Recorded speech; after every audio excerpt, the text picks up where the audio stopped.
Hai semuanya. Ini adalah first video aku. Biasanya aku pakai YouTube itu untuk kerjaan aku, tapi kali ini untuk aku pribadi, aku mau sharing tentang pengalaman aku, experience aku tentang kulit dan tentang jerawat juga. Terus aku mau cerita tentang first impression aku di Dr. Kun. So, keep on watching. Lah, maaf ya aku pakai laptop di depan sini, soalnya supaya terang.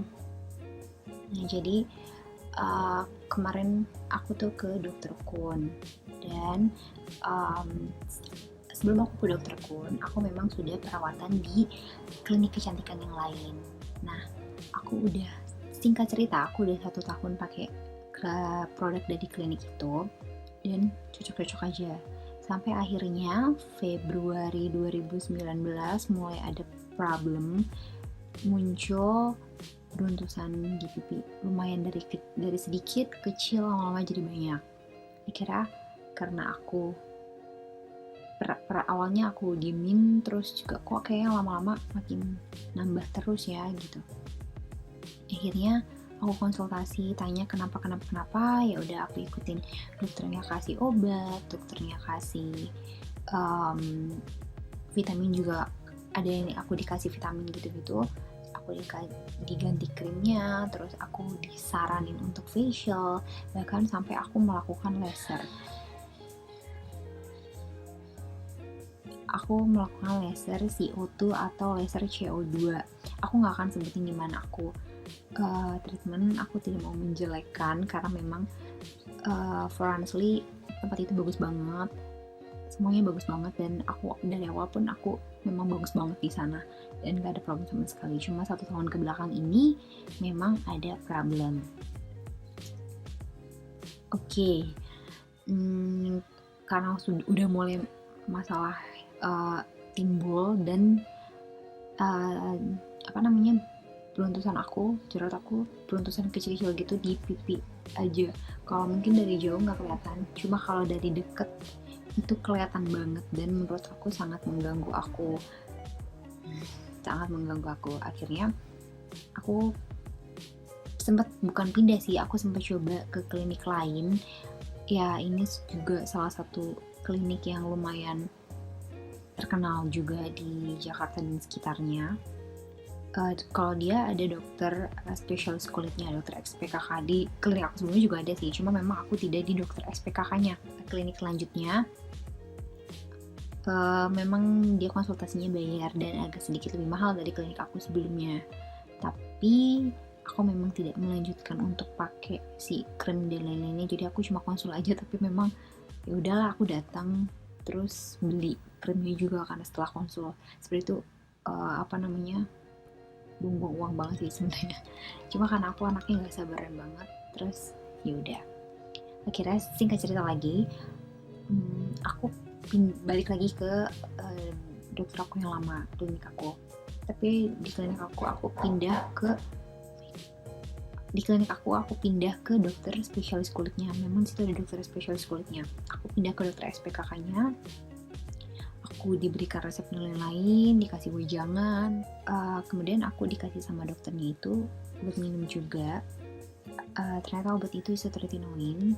2 minggu setelah aku minum itu udah ada reaksi di kulit kaki. Aku purging minum obat itu selama 1 bulan, jadi dari awal Januari 2020 sampai Februari akhir awal Maret udah mulai lumayan oke, tapi masih ada agak merah-merah sedikit gitu, tapi udah lebih better dari bulan setelah purging. Itu masih sama, kondisi kulit aku masih sama, jadi masih ada beruntusan di tempat yang sama. Jadi aku nggak tahu memang masih proses atau gimana, aku nggak ngerti, tapi menurut aku masih sama sebelumnya, sebelum aku di Dokter Kun.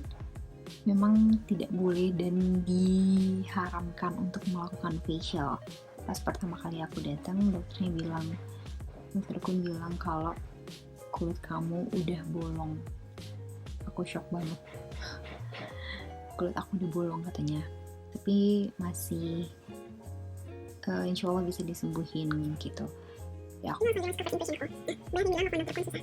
Aku dari pertama kali cari tahu tentang dokter kun, terus aku coba-coba tanya tentang dokter kun, itu udah lama banget sih dari sebelum aku melakukan master segala macam. Aku udah beberapa kali coba telepon dokter kun, dan alhamdulillah nggak pernah susah sama sekali. Nah, satu kali dua kali telepon langsung oke, bahkan kayak susternya bilang mau di aku datang memang sekarang kondisinya lagi sepi di mana-mana gitu, dan ke dokter kun juga sepi gitu.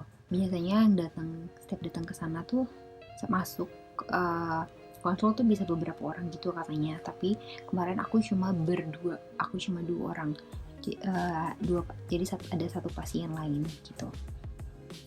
Karena mungkin saking sepinya, karena lagi ada kayak gini aja. Cuma memang pas lagi dokter pun ngomong, aku ya nggak bisa nanya kayak banyak gitu loh. Aku nggak bisa nanya ini, nggak bisa nanya itu, karena dia udah ngejelasin semua.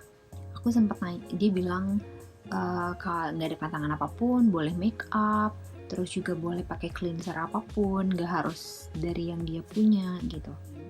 Padahal aku rencananya tuh plan aku mau banyak nanya sama dia, karena kan biaya konsultasinya untuk tahun 2020 ini lumayan mahal, beda dari tahun-tahun sebelumnya, kayaknya mungkin setiap tahun naik. Nah, yang di tahun ini aku dapat konsultasi itu,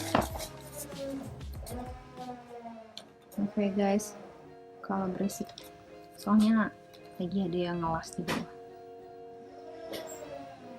Untuk konsultasi ini 2020 aku dikasihnya harga 400.000 untuk biaya konsultasinya aja. Untuk krim aku dapat 6 kalau nggak salah, 1, 2, 3, 4, 5, 6 ya, aku dapat 6.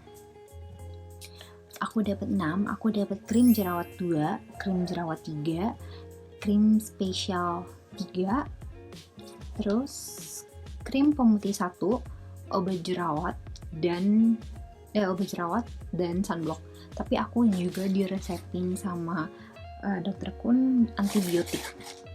Ini antibiotiknya aku dapat 15 antibiotik. Kalau nggak salah kemarin harganya 115.000 atau 110.000, 115 sih kalau nggak salah. Nah, ini krim-krimnya.